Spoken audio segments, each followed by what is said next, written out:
new beginnings.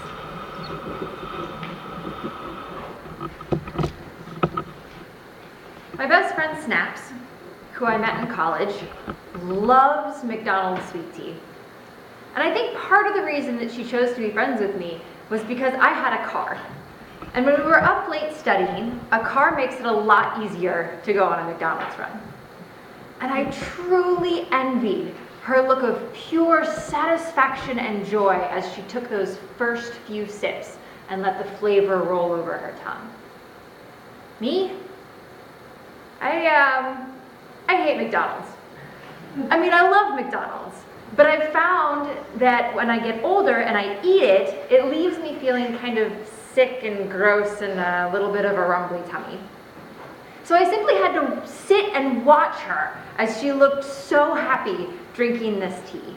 And you might think that this would have put a strain on our friendship, but we were friends for a whole host of other reasons. We have the same sense of humor, we believe deeply in caring for the people around us, and we both love books. Besides McDonald's, Snaps loves Disney and photography and board games, and I refuse to play Monopoly with her because she is so brilliantly ruthless. And even though we no longer live in the same state, Snaps and I both made a change in our lives a little over a year ago. We began to work out regularly. Snaps wanted to lose some weight. Her partner was working out a lot and she wanted to lose the freshman, let's call it 15. And I wanted to gain muscle. I had just gotten out of a relationship and I was suddenly faced with lifting my own heavy things. Sexist, maybe, but the truth. It made sense to support each other through the changes that starting a fitness program brings. Time commitments changed, as well as making accommodations for how sore we were on a particular day. Along with those changes that came with working out regularly, Snaps no longer drinks her beloved sweet tea. She says that she doesn't miss it, that it now tastes so sweet that it's gross. But I wonder, making a decision to start a new beginning, no matter what it was, comes with a lot of changes and work. Sometimes these changes are good and easy and fun, like when you're out walking during the most gorgeous sunrise. But sometimes these changes just suck, like when you can't have your favorite food. No matter what, a new beginning involves change, and change is scary. Harvard Business Review talks about some of the reasons why people don't like change. For example, we're creatures of habit, and new things bring a lot of uncertainty. Even a good change, like a promotion, comes with uncertainty and adjusting to new things. When we change our situation or who we are, we necessarily leave behind the person that we were and begin to become someone new. It's a lot like entering a new relationship. Even when everything is going well, you still need to do some adjusting to fit the person you used to be into this new situation. And humans resist that. We become a stranger in our own bodies, forging ahead into a wild unknown.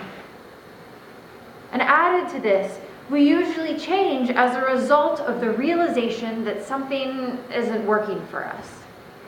Often we judge ourselves for our part in what wasn't working.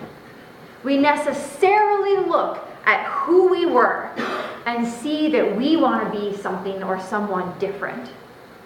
And this can so easily lead to shame and judgment of our old selves that is incredibly unhelpful in getting to know this new person that we are becoming. When we judge ourselves before we even know ourselves, it's a block to understanding. And actually, it encourages us to remain in the old and useless patterns. So, there is a realness to the fears and concerns that come with a new beginning. Change can and does hurt. Sometimes literally, like when we're sore. All too often, when we change something about ourselves, we find the change to be uncomfortable. Situations where we used to react in a standard way are now perplexing because we don't know how our changed self reacts. The unknown looms large, producing anxiety and requiring even more work. For example, how do you fit your morning routine and a walk and getting enough sleep into one morning? Often people ask, am I really up for this? Can I really do this? Will I be up for doing the work involved? Now, side note real quick. For this sermon, I'm focusing on exercise and fitness as my example of change, New Year's resolutions, and new beginnings, because the most common New Year's resolution has something to do with fitness.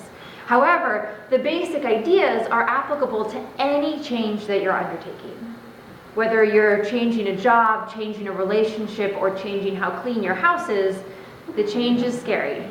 And it might hurt. It's not your imagination.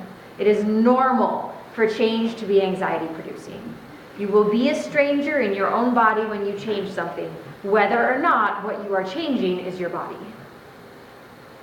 So, as you may have noticed, this is a time of year when a lot of people are choosing to make changes.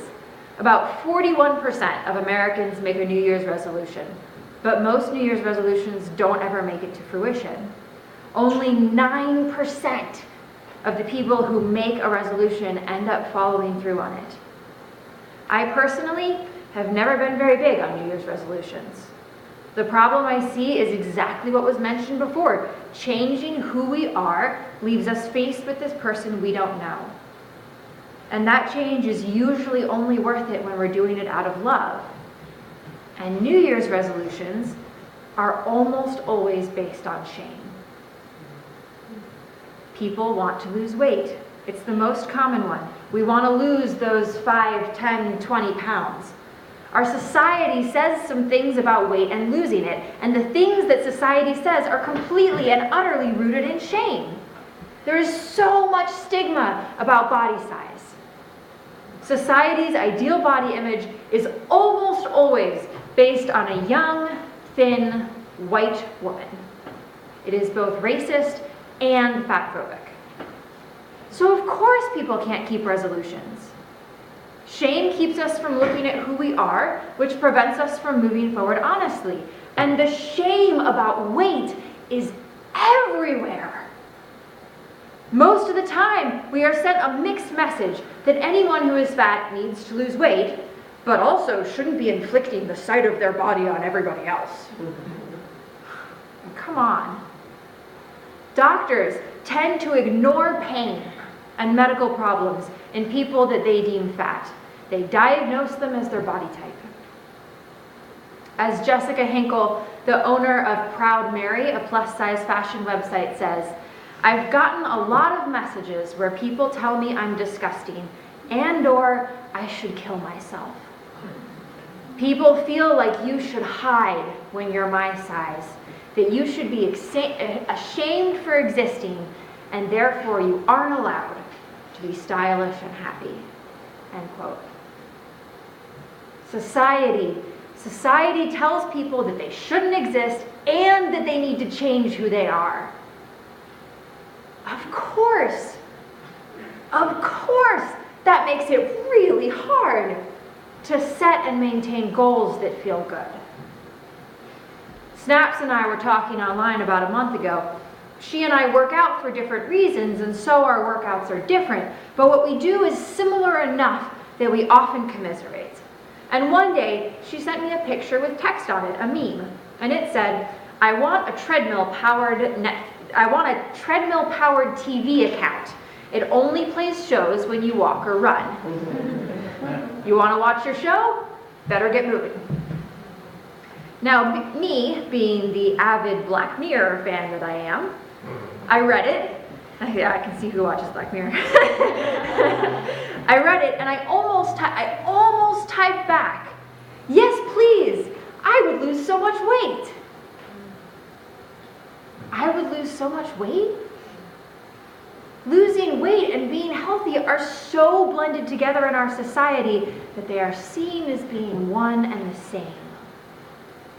They are so put together that when I think about me personally being healthier, I automatically think about weight loss, even though that is not even close to what I need to be healthy. Even though that is rarely, that is almost never what we need to be healthy. I say all this knowing that I am unusual. My genetics, just like everyone else's, predispose me to a certain body type, just like everyone's genetics predispose them to a certain body type. And as far as society goes, I won the genetic lottery when it comes to metabolism.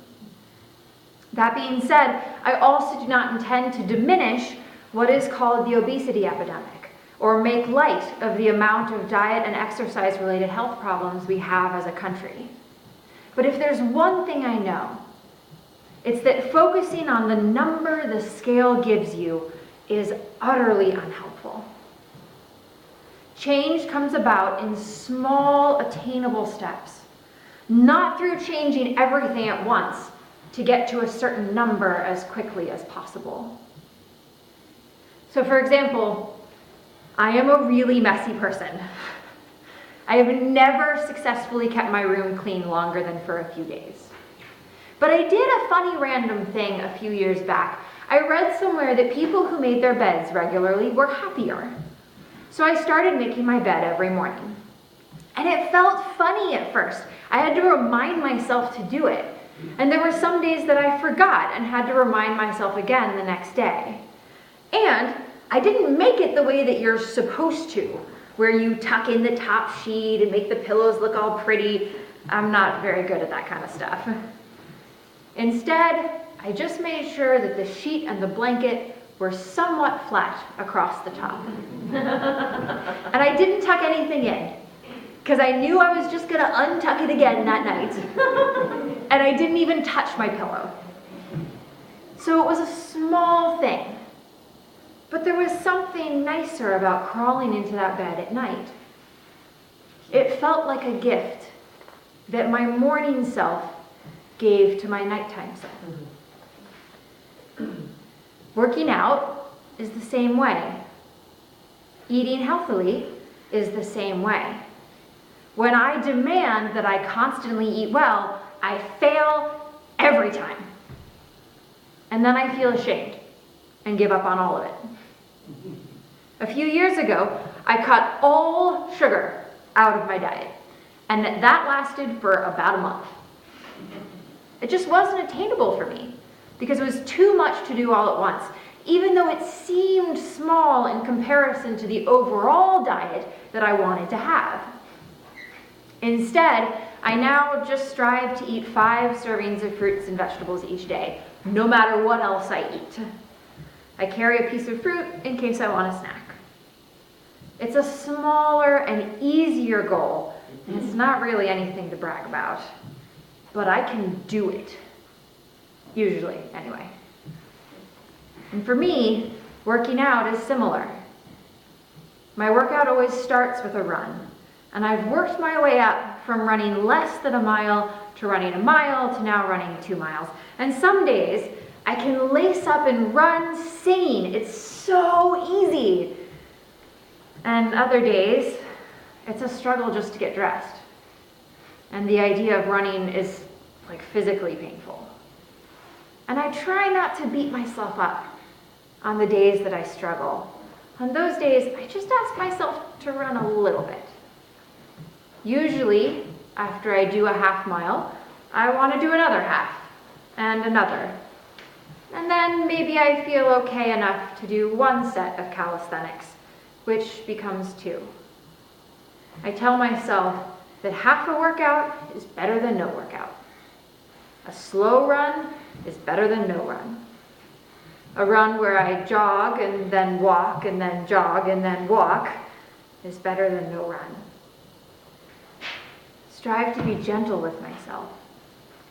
There are days where we're naturally motivated, and those days are great.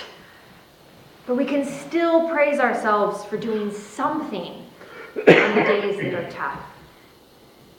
And if you want to know a secret, my biggest triumphs, the days that I make my biggest jumps in progress, are almost always the days that I don't want to work out. I'm not sure why, but for me, that's how it works. I feel good when I do something. So it's important that I not give up, and I help my body feel good. Bodies are complicated and unique. Every person has their own challenges to face, their own demons. We each have our own shame. And for most of us, looking closely at our weight is unhelpful. Actually, for most of us, looking at our weight is actually deeply harmful because it results in that shame that blocks change. Obviously, losing weight generally doesn't work and is unhelpful for most people. And even if you are someone who thinks they need to lose weight, is the point of living to be a certain number? I hope not. I would guess that there are many different reasons we are alive, and being a certain number is probably none of them. I hope being happy is one of them. I hope feeling good about yourself is one of them. I hope setting goals and then reaching those goals is one of them. I hope that you find change to be a useful and valuable part of being alive. Because you know what fits all of those living goals? Making attainable changes that are tied to love. Because love tells the story of one more jumping jack than you could do last week, of adding a small weight to your morning calisthenics. Love tells the story of a mile more than you could walk 6 months ago. Love tells the story of laughing so hard that you can't do another sit-up because you farted and it was just so funny. Love tells the story of taking the stairs. Love tells the story of enough meals each day with plenty of nutrients. Love tells the story of enjoying that cookie or ice cream. Love tells the story of walking sometimes and taking the escalator sometimes. Love tells the story of putting on your shoes. Love tells the story of dancing in your living room.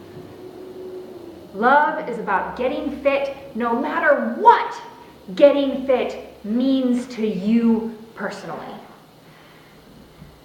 So when my mom read this sermon, she asked, that's great, but where's the spirituality, Robin? So besides the, to me, obvious spiritual implications of rooting ourselves in self-love, I think one of the greatest disservices that our society does is to separate our physical and spiritual selves. Think about the activity for all ages. How did you feel before, and how did you feel after? Our bodies are part of who we are, and they matter. Our bodies matter to our spirituality. Our bodies and our emotions and our thoughts are all connected, and when we change one of them, we change all of them. So this year, if you choose to make a new goal, I urge you to set one rooted in loving yourself. I mean, whatever works for you. But since this is a church and I'm giving a sermon, I'm going to advocate for starting in self-love rather than self-hate. Love who you are now and love who you can become. Not the number, but the goal. Instead of focusing on the numbers or on how far or how fast you can move, focus on just moving for a certain amount of time. Put on your jam and just go for 2 songs. Just 2 songs. Instead of setting a goal of being able to do a certain number of exercises, just do them until you can't for that moment. And then take a break. Rest. And go again until you can't for that moment. Don't focus on what you're going to do at the gym. Focus on making it to the gym or the hiking trail or the sidewalk. You might not be able to go for a mile today, but you can do something. And that's awesome. Snaps had to give up McDonald's to get to where she is now, but she didn't give it up overnight. She went a little bit less each week. Snaps didn't start out running miles at a time, but she was recently able to run for a mile straight, a goal she's held for a long time. Your goal should probably be different. It should be your own. Whether your resolution is about getting fit or about something else, ask yourself, what am I comfortable with? What seems really easy? And then do that. Do the really easy thing. And if you need a break, that's okay. You can start again tomorrow. Falling down or making a mistake is not the end. It's a chance to start again. And I know that you can do this. That you can do the thing. And you're going to be great. Thank you. I love you. Amen. So please rise as you are willing and able, and join me in hymn number 348, Guide My Feet.